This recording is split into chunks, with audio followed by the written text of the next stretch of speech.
तो आज हम बात करेंगे कक्षा 12वीं का जो है कि जीव विज्ञान, जिसमें आपका अध्याय है जो है कि सेकेंड। वो अध्याय क्या है? मानव जो है कि जनन। ठीक है, ह्यूमन जो है कि रिप्रोडक्शन। तो हम बात करेंगे जो है कि मानव जनन के बारे में। यहाँ से भी जो है कि आपके प्रश्न बहुत ज़्यादा पूछे जाते हैं। इस साल जो है कि 7-8 नंबर का जो है कि 2025 में यूपी बोर्ड में पूछा गया था। अब कौन कौन से प्रश्न पूछे गए थे वो भी जो है कि मैं बताऊंगा। ठीक है ना?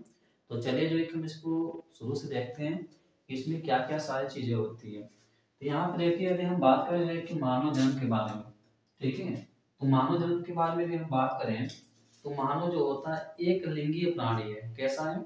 एक लिंगीय प्राणी होता है। मतलब जो है कि उसमें जो है कि एक ही लिंग पाया जाएगा। कोई मनुष्य है तो उसमें केवल एक ही लिंग पाया जाता है, या तो जो है कि नर भाग होगा या तो जो है कि मादा भाग होगा। ठीक है ना? तो नर भाग जो है कि जो नर होते हैं, ठीक है, उसमें जो है कि नर भाग पाया जाता है, जिसे नर जनन तंत्र कह सकते हैं।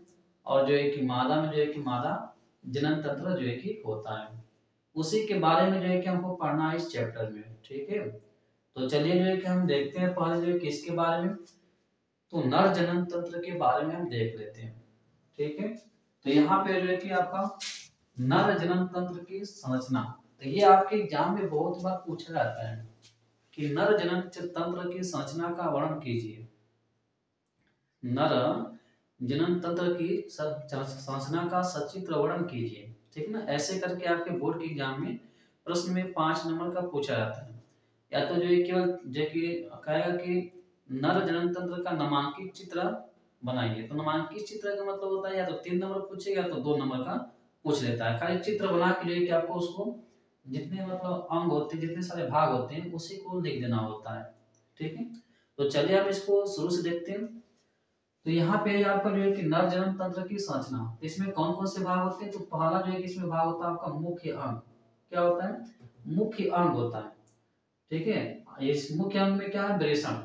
देखिए, जो नर जनन तंत्र होता है, इसमें कई भाग होते हैं, कई अंग होते हैं, जिसमें से एक जो है कि आपका मुख्य अंग होता है और दूसरा होता है सहायक अंग।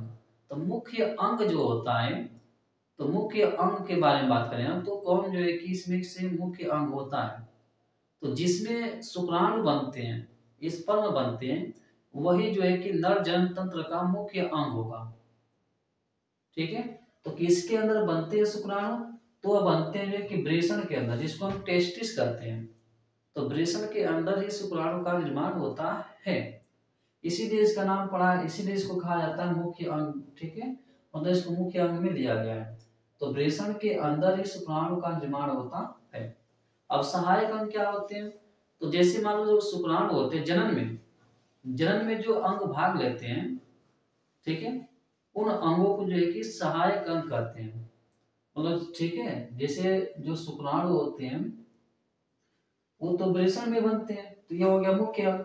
और जनन में जो है कि जो और अंग भाग लेते हैं साथ में, उनको कहा जाता है सहायक अंग। इन दोनों को मिला करके बनता है आपका जनन तंत्र, नर जनन तंत्र बनता है। ठीक है, तो आगे चलिए हम देखते हैं जो है कि, तो वृषण में मैंने आपको बता दिया कि इसमें शुक्राणु का जो है कि निर्माण होता है। अब वृषण जो होता है हमेशा जो है कि जोड़े के रूप में पाए जाते हैं।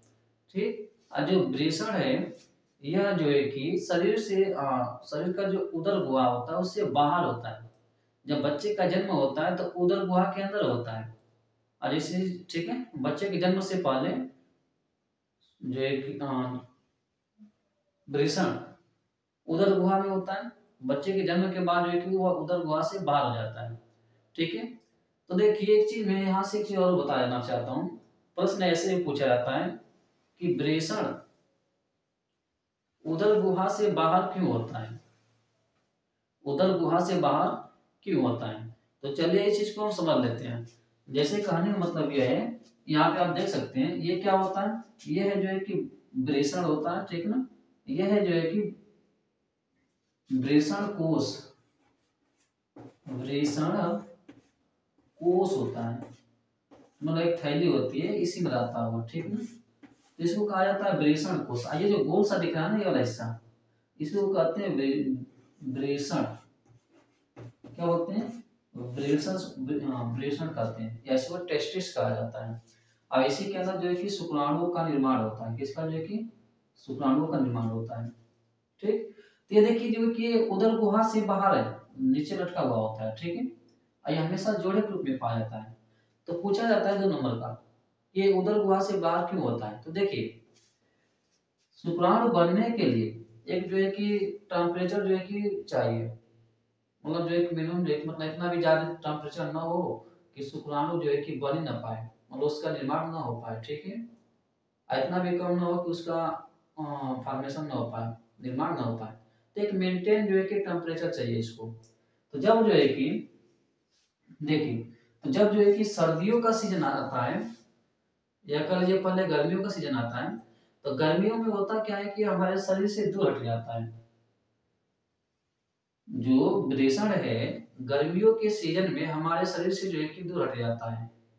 ठीक है, अब ऐसा क्यों होता है, क्योंकि इसका जो टेम्परेचर होता है हमारे बॉडी के टेम्परेचर से जो है कि 2.5 डिग्री सेल्सियस कम होना चाहिए। हमारे बॉडी का टेम्परेचर कितना होता है, लगभग 37 डिग्री सेल्सियस। ठीक है, तो इसका टेम्परेचर कितना होना चाहिए, जो है कि तो इससे जो है कि 2 से 3 डिग्री सेल्सियस कम होना चाहिए। 2 से कितना, 3 डिग्री सेल्सियस कम होना चाहिए। ठीक, 2 से 3 डिग्री सेल्सियस कम होना चाहिए। एनसीईआरटी में दिया हुआ है सीधे आपका 2.5 डिग्री सेल्सियस। ठीक है ना, सीधे आपका। तो हम मान सकते हैं 2 से 3 डिग्री सेल्सियस कम होना चाहिए हमारे बॉडी से। इसका टेम्परेचर 2 से 3 डिग्री सेल्सियस कम होना चाहिए, तभी जो है कि अच्छे से इसके अंदर शुक्राणुओं का निर्माण होगा, मतलब फॉर्मेशन होगा। ठीक, इसी कारण से जो है कि गर्मियों के सीजन में ये उदर गुहा से बाहर होता है, मतलब हमारी बॉडी से दूर होता है। ठीक है, अरे हमारे बॉडी के पास में रहेगा, चिपका रहेगा ये, तो हमारे बॉडी के हमारे जो है कि शरीर का टेम्परेचर होता है 37 डिग्री सेल्सियस। जब 37 डिग्री सेल्सियस हो जाएगा, हमारे बॉडी के पास में चिपका रहेगा, तो यह जो है कि इसके अंदर शुक्राणुओं का निर्माण जो है कि अच्छे से नहीं हो पाता है। शुक्राणुओं का जो है कि निर्माण अच्छे से नहीं हो पाता है। आजकल क्या होता है कि जैसे मान लीजिए कि लैपटॉप वगैरह होता है, चलाते हैं तो हम अपने पैरों पर रख लेते हैं। गर्मियों के सीजन में मान लीजिए कि आप लैपटॉप चला रहे हो, कभी कभी बैठ के जो है कि हम अपने पैरों पे जो है कि चलाते हैं। तो जब पैरों पे चलाते हैं तो लैपटॉप वगैरह जो है कि गर्म हो जाता है। गर्म होगा तो वही हीट इस जो है कि वृषण को मिलता है, और जब वृषण को मिलेगा हीट, तो यहाँ पे जो है कि इसका टेम्परेचर बढ़ेगा, और जैसे टेम्परेचर बढ़ता है तो इसमें जो है कि शुक्राणु का फॉर्मेशन अच्छे से नहीं हो पाता है। ठीक, और गर्मियों के सीजन में जो है कि ज्यादातर जो है कि जींस और पैंट भी नहीं पहनना चाहिए, क्योंकि गर्मियों के सीजन में जींस और पैंट पहनेगा तो गर्मी होगा, मतलब कि इसका टेम्परेचर जो है कि बढ़ेगा, तो शुक्राणुओं का जो है कि निर्माण या फॉर्मेशन नहीं हो पाता है अच्छे से। तो इसलिए जो है कि ऐसे जो है कि कपड़े पहनना चाहिए जो हवादार हो। ठीक है ना, मतलब उसके अंदर जो है कि हवा जाए और इसका टेम्परेचर जो है कि मेंटेन रहे, ताकि अच्छे से जो है कि शुक्राणुओं का निर्माण हो सके। ठीक, तो यहाँ से प्रश्न ऐसे ही पूछा जाता है। और देखिए ये तो हो गया गर्मी के सीजन में। अब ठंडियों में क्या होता है, ठंडियों में तो टेम्परेचर कम हो जाता है, लेकिन इसको तो टेम्परेचर मेंटेन करना पड़ेगा, तभी जो है कि शुक्राणु अच्छे से बन पाएंगे। तो सर्दियों में देखिए, सर्दियों में ये हमारे शरीर के पास चिपक जाता है।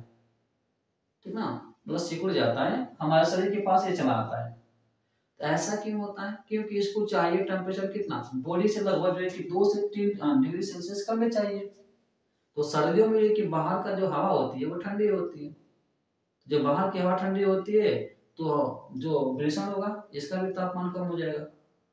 ठीक, ठंडा हो जाएगा। तो इसी कारण से जो है कि उष्मा लेने के लिए हमारे बॉडी से चिपक जाता है, और वो उष्मा किससे मिलेगी, हमारे बॉडी से मिलती है, जिस कारण से जो है कि इसके अंदर जो है कि अच्छे से शुक्राणु का निर्माण हो सके, फॉर्मेशन हो सके। ठीक है ना, तो एक प्रश्न पूछा जाता है कि वृषण जो होता है, वृषण वो शुक्राणु जो है कि उदर गुहा से बाहर क्यों होता है। ठीक, ये प्रश्न पूछा गया आपका। चलिए आगे हम चलते हैं, देखते हैं। ये हो गया जो है कि आपका सहायक अंग, मुख्य अंग हो गया। ठीक, आगे हम बात करते हैं कि इसके सहायक अंगों के बारे में, किसके बारे में, जो है कि सहायक अंगों के बारे में, जैसे अधिवृषण हो गया। ठीक है ना, क्या हो गया, अधिवृषण। तो अधिवृषण देखिए कहाँ पे है? ये दिख रहा है आपको, जो है कि वृषण, वृषण के ऊपर जो है कि नलिका, एक नलिका निकली होती है यहाँ से, जैसे यहाँ पे दिखा सकते हैं, शुक्र वाहिकाएं होती है। तो ये जो शुक्रवाहिकाएं होती है ना यहाँ पे, ये जो शुक्रवाहिकाएं होती है आके यहाँ पे कुंडली जैसे जो है कि लिपट जाती है ऐसे, मतलब कुंडली के आकार का हो जाती है ऐसे, ठीक है, कई फेरों में। तो यही बन जाती है जो है कि अधिवृषण। क्या बन जाती है ये? अधिवृषण। तो यहाँ पे कुंडली की जैसे लिपटी हुई नलिकाएं होती है, यही है अधिवृषण। इसी के अंदर शुक्राणु आते हैं, ये जो अंदर शुक्राणु बनता है यही पे आते हैं, और यही पे आके जो है कि मैच्योर होते हैं। मैच्योर मतलब परिपक्व होते हैं। अब परिपक्व होकर जो है कि इस नली के माध्यम से आगे बढ़ता है। इस नली का नाम क्या है? तो इस नली का नाम जो है कि शुक्रवाहक नलिका, ऐसे कहा जाता है वास डिफरेंस इंग्लिश में। तो ये शुक्रवाहक नलिका है, इसी के माध्यम से जाता है कहाँ पे? तो इसी के माध्यम से पहुंच जाता है जो है कि आपका शुक्राशय में। कहाँ पहुंचेगा? शुक्राशय में। और इसी शुक्राशय में आके ये इकट्ठा रहता है। शुक्राशय जो होता है जोड़े में पाया जाता है, ठीक है, जैसे आप देख सकते हैं। तो इसी शुक्राशय में आके जो है कि शुक्राणु जो है कि इकट्ठा हो जाता है। क्या हो जाएगा? इकट्ठा, ठीक है। फिर यहाँ से क्या हुआ देखें, तो जब शुक्राशय से यहाँ से निकल के आएगा वृषण से। वृषण में तो हमने देख लिया क्या होता है। तो वृषण में जो है कि शुक्राणु जो है कि परिपक्व होते हैं, मतलब मैच्योर हो जाते हैं, बड़े हो जाते हैं। और जैसे मैच्योर हो जाते हैं, परिपक्व हो जाते हैं, तो यहाँ से जो है कि शुक्र वाहक नालिका के माध्यम से पहुंच जाते हैं शुक्राशय में। और शुक्राशय में आके ये इकट्ठा हो जाता है, ठीक है। आगे देखिए, ये हो गया जो है कि आपका शुक्रवाहक नलिकाएं भी होगी, ठीक है, शुक्रवाहक नलिकाएं, ठीक। जैसे यहाँ पे देख सकते हैं, ये शुक्रवाहक मतलब जो शुक्राणु को ले जाने का काम करेगा ना, जिस रास्ते से मतलब जिस नली से जा रहा है उसी का नाम हो गया जो है कि शुक्रवाहक नलिका। अब देखिए यहाँ पे शुक्राशय भी हो गया, तो यहाँ पे शुक्राशय आशय मतलब यही पे शुक्राणु जो है कि क्या करेंगे, इकट्ठा रहते हैं, स्टोर रहते हैं, इसलिए इसका नाम पड़ा है शुक्राशय। आगे देखिए क्या है, आगे हम बात करते हैं कि रसखलन नालिका, ठीक है, रसखलन नालिका। जैसे आप देख सकते हैं ये जो दिख रहा है नली, ये है रसखलन नालिका, जो मूत्राशय जो होता है ना, वो मूत्र नालिका उसमें जो है कि खुलती है, मूत्र विसर्जन नालिका में। तो यहाँ से क्या होगा देखिए, यहाँ से शुक्राणु यहाँ पे इसमें आ गया है शुक्राणु, तो यहाँ से जो शुक्राणु होता है इसी रसखलन नालिका के माध्यम से आगे बढ़ता है। किसके माध्यम से? रसखलन नालिका के माध्यम से ये आगे बढ़ता है, ठीक। अब आगे देखिए क्या होता है, वृषण कोश, तो मैंने बता दिया आपको। यहाँ पे एक थैली होती है जिसमें वृषण होता है, उसी को कहा जाता है वृषण कोश। क्या बोलते हैं? वृषण कोश कहते हैं। फिर आपको मैंने क्या बता दिया? शुक्राशय बता दिया। क्या बता दिया? जो कि शुक्राशय बता दिया, ठीक है। फिर क्या जो है कि आपका शिश्न। शिश्न कहाँ पे देखें, ये जो भाग दिखता है ना ये वाला, ये है जो है कि शिश्न। ये क्या जो है कि शिश्न होता है, इसी को जो है कि पेनिस कहा जाता है। क्या बोलते हैं? पेनिस, ठीक है। तो यहाँ से देखिए इसमें एक नली आई है जिसको बोलते हैं मूत्र विसर्जन नलिका। देखिए ये जो नलिका होती है ना, देखो दोनों को आने के लिए, शुक्राणु को आने के लिए और जो है कि मूत्र को आने के लिए, यूरिन को, दोनों के लिए जो है कि एक ही रास्ता है। यहाँ पे एक लगा होता है जो कि वाल्व होता है, जब शुक्राणु बाहर आएंगे तो मूत्र जो है कि बाहर नहीं आ सकता, यूरिन। जब यूरिन बाहर आता है तो ये जो शुक्र जो शुक्राणु होते हैं वो बाहर नहीं आते, कभी दोनों एक साथ जो है कि नहीं आते, दोनों को आने के लिए रास्ता एक ही है, कॉमन, ठीक है ना। तो इसी के रास्ते के माध्यम से क्या होता है, वीर वीर वीर मतलब जो है कि वीर, ठीक, प्लस जो है, तो वीर जो है कि ये बना किससे होता है, चलिए इसको देख लेते हैं। वीर जैसे वो सीमेन बोलते हैं, क्या बोलते हैं? सीमेन। तो देखिए अब वीर कैसे जो है कि शुक्राणु, वीर क्या होता है, ये आ गया है शुक्राणु। अब यहाँ पे होता है ये काउपर ग्रंथि। ये कौन सी ग्रंथि होती है, इसको लिख देते हैं, चलिए आप लिख देते हैं। ये है जो है कि काउपर ग्रंथि, काउपर, काउ काउपर, ये होती है जो है कि काउपर ग्रंथि। तो देखिए काउपर ग्रंथि से जो है कि, काउपर ग्रंथि से जो है कि आपका जूस निकलता है, रस निकलता है, ठीक है ना, मतलब एक लिक्विड कलर निकलता है, वही लिक्विड में जाके जो है कि मिल जाता है जो है कि शुक्राणु। काउपर ग्रंथि से जो लिक्विड निकलता है ना उसी में मिल जाता है। तो यहाँ पे देखिए क्या होगा, द्रव, ठीक ना, जो द्रव पदार्थ होता है वो प्लस जो है कि शुक्राणु, प्लस क्या होगा, शुक्राणु, ये दोनों मिलकर के क्या बनाते हैं, वीर बनाते हैं। क्या बनाते हैं, तो याद रखिएगा वीर में जो होता है आपका केवल जो है कि शुक्राणु नहीं होता है, उसमें जो है कि आपका एक लिक्विड होता है, द्रव, तरल जो है कि द्रव होता है। ये कैसा होता है, तरल होता है, ठीक है ना, याद रखिएगा कैसा होता है, देखिए तरल द्रव होता है। आपको अगर सर ये करता क्या है, तो ये जो है कि एक स्नेहक का काम करता है। किसका, स्नेहक का। जब वीर आता है ना सीमेंट, तो देखते हैं जो कि उसमें से गंध आती है, ठीक है, तो उसी को बोलते हैं जो कि स्नेहक का काम करता है। और दूसरा काम क्या करेगा, शुक्राणु को जो है कि एक मोशन प्रदान करेगा, गति, मतलब ये पतला कर देता है इसको। और जब पतला हो जाएगा तो यहाँ पे जो है शुक्राणु बहुत तेजी से आगे बढ़ेंगे, ठीक है ना। तो दो काम करता है, एक स्नेहक का काम करेगा और एक जो होता है वो गति का काम करता है, मतलब गति प्रदान करता है, क्योंकि पतला कर देगा सीमेंट को। और जब पतला कर देगा तो शुक्राणु बहुत तेजी से आगे बढ़ते हैं, ठीक है। तो यहाँ से जो बाहर जो निकलता है, स्रावित होता है, ठीक है, तो वो होता है जो कि आपका वीर। और यहाँ पे जो बन के आया है ना, ये होता है जो कि आपका शुक्राणु। तो शुक्राणु और जो कार्पर ग्रंथि से जो निकलता है जो है कि तरल द्रव, ये दोनों मिलते हैं तो बनता है जो है कि आपका वीर बनता है, ठीक है। और वही वीर जो है कि इस माध्यम से जो है कि मूत्र विसर्जन नलिका के माध्यम से ही बाहर जो है कि स्रावित हो जाता है, निकल जाता है, ठीक है ना। चलिए, तो हमने देख लिया कार्पर ग्रंथि हमेशा ये जोड़े के रूप में होता है, एक होता है।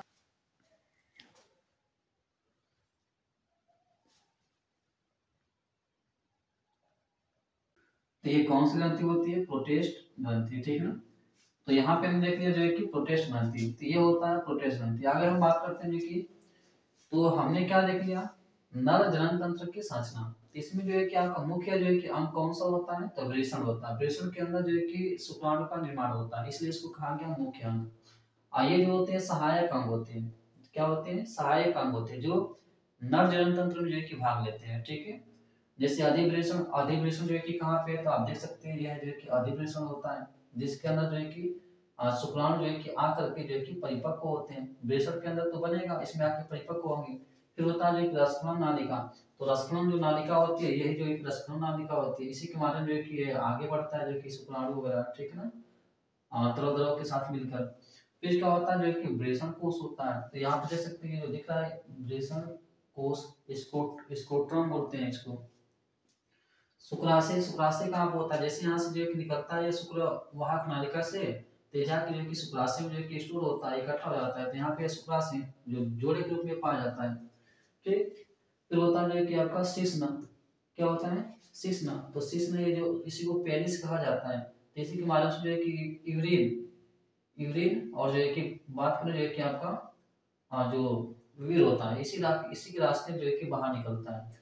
आयु जो दिख रहा है ये होता है जो कि आपका मूत्राशय, मतलब इसी में आके यूरिन इकट्ठा होता है, इसी में आके यूरिन क्या होता है, इकट्ठा होता है, मूत्र, ठीक है ना। तो यहाँ से जो है कि आप इस चीज को याद रखेगा, मूत्राशय। ये हो गया जो है कि आपका जो है कि नर जनन तंत्र की संरचना, ठीक है। तो ये सारे भाग होते हैं, आप इसको याद रख सकते हैं। और एक एक लाइन जो है कि सब में लिख सकते हैं। और चित्र जो है कि आपको बनाना अनिवार्य होता है, उसमें खुद बोल देता है कि सचित्र वर्णन कीजिए, ठीक है ना। आगे देखिए, आगे हम बात करते हैं अगले टॉपिक के बारे में इसमें। तो अगला टॉपिक हम बात करेंगे कि वृषण के बारे में, क्योंकि इसी के अंदर शुक्राणु बनते हैं। तो शुक्राणु जो है कि बनते कैसे हैं, इसकी संरचना कैसी होती है, उसको हमें देखना है।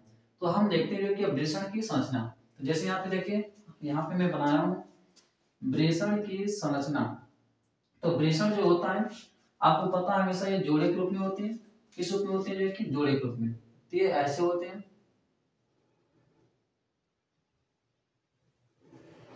ठीक है, ऐसे तो जोड़े के रूप में होते हैं। और यहाँ पे देखिए, इसको क्या करेंगे, जब निकालेंगे ऐसे और इसको काट दीजिए ऐसे, जो कि जब काटेंगे ना, इसको काटने को तो ऐसे काटा जाता है, ठीक है। मैं इसको दिखा दिया ऐसे, तो ऐसे काटेंगे तो इसके अंदर का भाग जो कि आपको इस प्रकार से दिखाई देगा, ठीक है। इसको जो है कि हम क्या करेंगे, ऐसे खाड़ा जो है कि ऐसे ऊर्ध्वाधर में काटेंगे। तो काटने के बाद जो है कि आपको अंदर की जो संरचना होती है वो इस प्रकार से दिखाई देती है। तो चलिए देखते हैं कौन कौन से भाग होते हैं। देखिए, ये जो सबसे बाहरी परत होती है ना, इसका नाम होता है ट्यूनिका, जो है कि वेजे वेजेई ने नेलिस ट्यूनिका, ठीक है ना, कर लीजिए सीधे। अब देखिए क्या होगा, इसके बाद जो ये दिख रहा है ना, ये अंदर ये होता है वृषण कोष्ठ होता है, वृषण कोष्ठ 2 से 300 जो है कि इसकी संख्या होती है। अंदर जो दिख रहा है ये लिपटा हुआ है ऐसे, यही होता है शुक्र जनन नालिका। और इसका शुक्र जनन नालिका क्यों पड़ा है, क्योंकि इसमें देखिए शुक्र आ रहा है, मतलब शुक्राणु का निर्माण इसी के अंदर होता है, शुक्र जनन नालिका के अंदर ही। तो शुक्राणु का निर्माण कहाँ पे होता है, तो शुक्र जनन नालिका के अंदर होता है। ठीक है, तो अगला जो टॉपिक होगा इसमें, इसके बारे में देखेंगे, शुक्र जनन नालिका के बारे में, कि कैसे इसके अंदर जो है कि शुक्राणु बनते हैं, कौन कौन सी कोशिकाएं होती है जो इसको बनाती है।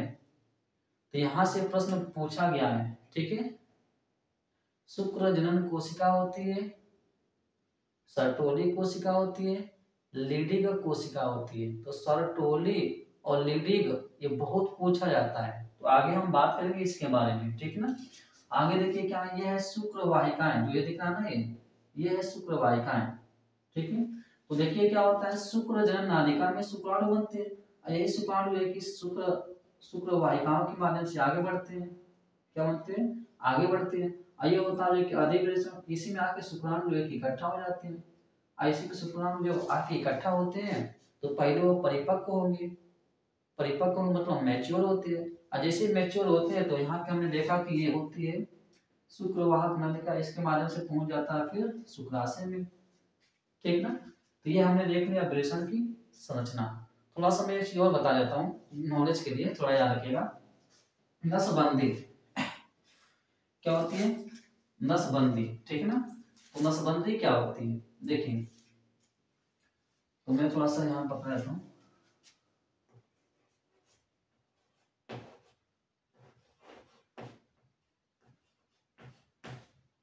नसबंदी, ठीक है, नसबंदी पुरुषों में बात करें, पुरुष नसबंदी, तो देखिए पुरुषों में क्या करते हैं, ये जो शुक्रवाहक नालिका होती है ना, ये इसे वो काट दिया जाता है, इसे वो क्या करते हैं, जो कि काट देते हैं, ऐसे काट देंगे इसको। अब मुझे बताइए, काट देंगे ऐसे तो क्या यहाँ से जो शुक्राणु बनेगा वो आगे बढ़ पाएगा, नहीं। जब आगे नहीं बढ़ पाएगा तब यहाँ से ये जो पुरुष है नसबंदी करा लिया है, तब ये जो है कि पिता नहीं बन पाएगा। ठीक ना, इसे बोलते हैं जो है कि पुरुष नसबंदी, इंग्लिश में कहा जाता है, इसका इंग्लिश में नाम है वास डिफरेंस, इसलिए इसको कहा जाता है वैस्कोटोमी। क्या बोलते हैं, वैस्कोटोमी कहा जाता है। ठीक है, पुरुष नसबंदी को क्या बोलते हैं, वैस्कोटोमी। ठीक है, वैस्कोटोमी, तो ये होता है पुरुष नसबंदी, मतलब इसको काट देंगे और काट के लेके ऐसे बांध देते हैं इसको भी। अब बताओ, शुक्राणु तो बनेंगे लेकिन आगे नहीं बढ़ पाएगा, जब आगे नहीं बढ़ पाएगा तो जो कि जो पुरुष होगा वो पिता नहीं बन पाएगा। ठीक ना, तो ये होता है पुरुष नसबंदी या वैस्कोटोमी होता है। ठीक है, तो ये हमने जो है कि टॉपिक देखा। अब हम आगे जो है कि बात करेंगे आपका जो है कि शुक्र जनन जो है कि नालिकाएं के बारे में, कैसे जो है कि इसके अंदर शुक्राणु जो है कि बनते हैं। ठीक है, तो इसके आगे हमें देखना जो है कि शुक्र जनन नालिका की संरचना के बारे में। ठीक है, इसके पहले हमने क्या पढ़ा, इसके पहले हमने पढ़ा जो है कि वृषण की संरचना। ठीक है ना, उसके पहले तो हमने पढ़ा था जो है कि नर जनन तंत्र, और नर जो है कि जनन तंत्र में मुख्य भाग जो होता है वह जो है कि वृषण होता है। अब वृषण की संरचना हमने देखा था, तो वृषण के अंदर पाया जाता है कि शुक्र जनन नालिका, और शुक्र जनन नालिका में ही जो है कि शुक्राणुओं का निर्माण होता है। शुक्र जनन नालिका के अंदर ही शुक्राणुओं का क्या होगा, फॉर्मेशन या जो है कि निर्माण होता है। तो वही चीज हम देखेंगे शुक्र जनन नालिका की संरचना।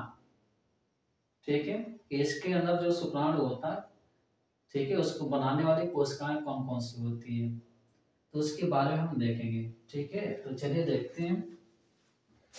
तो यहाँ पे है जो है कि ये शुक्र जनन नालिका की ये संरचना है, मतलब जो नालिका थी ऐसे, ठीक है, जो नालिका ऐसे जो है कि लिपटी हुई थी, उस नालिका को ये काटा गया, ऐसे काट करके जो है कि इसको देखा गया, ऐसे इस प्रकार से दिखाई देता है।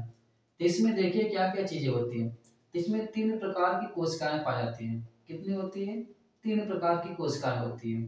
ठीक, पहली कोशिका होती है जो किसमें, शुक्राणु जनन कोशिका। कौन सी कोशिका होती है?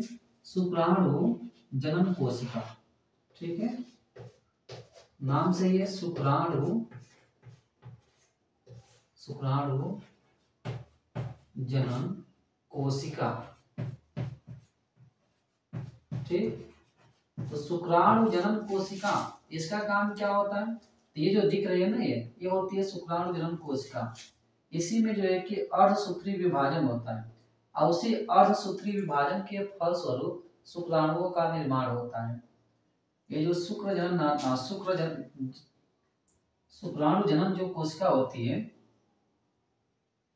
इसी में जो है कि अर्धसूत्री विभाजन होता है, जिसके फलस्वरूप जो है कि शुक्राणुओं का निर्माण होता है। तो यहाँ पे जितने दिख रहे हैं ये सब ये शुक्राणु है। क्या है? शुक्राणु। ये परिपक्व नहीं होते, मतलब मैच्योर नहीं होते हैं ये। ठीक है, तो आगे देखिए जो है कि आगे कोशिका क्या होती है?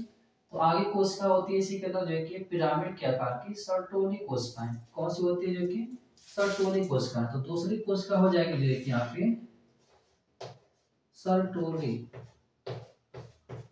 कौन सी कोशिका? सर्टोली कोशिका।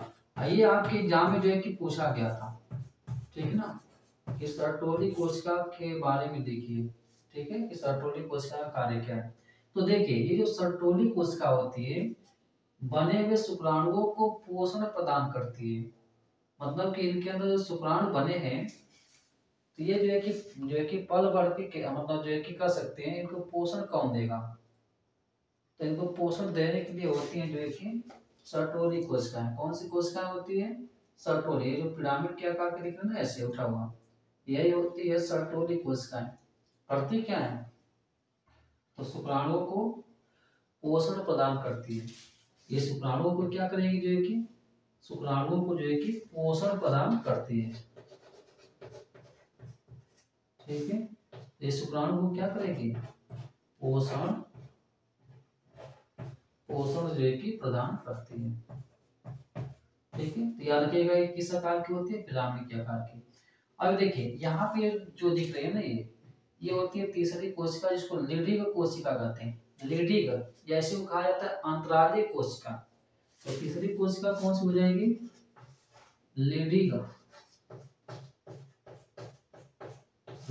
कोशिका। ठीक है, ये ऐसे कहा जाता है अंतराली कोशिका। इसका काम क्या होता है? तो इससे निकलता जो क्या होता है, देखो ये रक्षक कोशिकाएं होती है। ठीक है ना, अब इससे क्या निकलता है? तो इससे निकलता है टेस्टोस्टेरोन नामक हार्मोन। टेस्टोस्टेरोन। ठीक है, टेस्टोस्टेरोन नामक हार्मोन निकलता है। ये जो है कि बहुत बार पूछा जाता है। ये जो कैसा होता है? ये नर हार्मोन है। क्या है? नर हार्मोन। ठीक, तो देखिए टेस्टोस्टेरोन नामक हार्मोन का काम क्या होता है? इसका काम होता है जो है कि पुरुषों में जनन अंगों का विकास करना और जो है कि लैंगिक लक्षण जो होते हैं, ठीक है, उसको उत्पन्न करना। द्वितीयक लैंगिक लक्षण जैसे जो है कि आवाज का भारी होना, दाढ़ी मूछे आना। ठीक है, ये सब किसके कारण होता है? टेस्टोस्टेरोन नामक हार्मोन के कारण होता है। और जो जनन अंग होते हैं उसका विकास करना इसी का काम होता है। ठीक है ना, तो याद रखिएगा ये टेस्टोस्टेरोन नामक कौन सी कोशिका से निकलती है? लीडिंग कोशिका से। तो ये था जो है कि आपका शुक्र जनन नालिका की संरचना थी। इसके अंदर कौन कौन सी कोशिकाएं होती है? 3 कोशिकाएं होती है। शुक्राणु जनन कोशिका, ठीक है, शुक्राणु जनन कोशिका जिससे शुक्राणु जो है कि बनते हैं। ठीक, दूसरी होती है जो क्या कि सर्टोली कोशिका, जो शुक्राणुओं को पोषण प्रदान करती है। तीसरी होती है लीडिंग कोशिका, जहां से टेस्टोस्टेरोन नामक हार्मोन जो है कि निकलता है, जिसे नर हार्मोन भी कहते हैं। ये करता क्या है? तो पुरुषों में जो है कि जनन अंगों का विकास करता है, द्वितीयक लैंगिक लक्षणों का जो है कि विकास करता है, द्वितीयक लैंगिक लक्षण जो है कि उत्पन्न होते हैं। ठीक है, जैसे जो है कि आवाज का भारी होना, आवाज का मोटा होना, दाढ़ी आना, मूछें आना। ठीक ना, ठीक है, और जो है कि सीना जो है कि क्या होता है? चौड़ा हो जाता है। तो ये सब जो है कि टेस्टोस्टेरोन नामक व्यक्ति हार्मोन के कारण होता है। चलिए आगे आगे हम बात करते हैं। तो ये था जो है कि आपका शुक्रजनन नलिका के बारे में। तो शुक्राणु बन चुके हैं। अब देखेंगे कि शुक्राणु दिखते कैसे हैं। अब इसकी संरचना देखेंगे। तो शुक्राणु की हम संरचना देखते हैं। और शुक्राणु की जो संरचना होती है, ये आपके यूपी बोर्ड में 2025 में पूछा गया प्रश्न है कि शुक्राणु की संरचना का सचित्र वर्णन कीजिए। ये पूछा गया था जो एक लांग में 5 नंबर का पूछा गया था, ठीक है ना, 2025 में यूपी बोर्ड में। तो ये जो टॉपिक जितने भी सारे जो है कि आपके वीडियो बनते हैं, इसमें जो है कि इम्पोर्टेंट टॉपिक ही केवल जो है कि कवर कराए जा रहे हैं। बाकी चीजें इसमें थोड़ा सा छोड़ दिए हैं क्योंकि समय है नहीं। 2026 में जो है कि आपको पेपर देना है, तो 2-3 महीने का टाइम है, तो इसमें हमें जो है कि कवर कराना है, ठीक है, मेन मेन जो टॉपिक होते हैं। तो चलिए आगे देखते हैं क्या है। आगे जो है कि आपका शुक्राणु की संरचना। तो उसके पहले जो है कि एक वर्ड होता है जिसको हम समझ लेते हैं। यहाँ पे क्या है, यहाँ पे है जो है कि युग्मक जनन।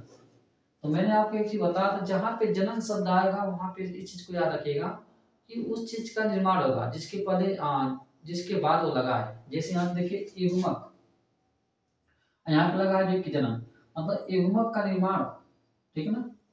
तो युग्मक के निर्माण की प्रक्रिया ही युग्मक जनन कहलाती है। युग्मक कौन होते हैं, जो कि शुक्राणु और जो कि अंडाणु। तो इसको दो भाग में बांटा गया है, शुक्र जनन और जो कि अंड जनन। तो इसमें क्या होगा, शुक्र जनन में क्या होता है, तो शुक्राणु जो है कि शुक्राणु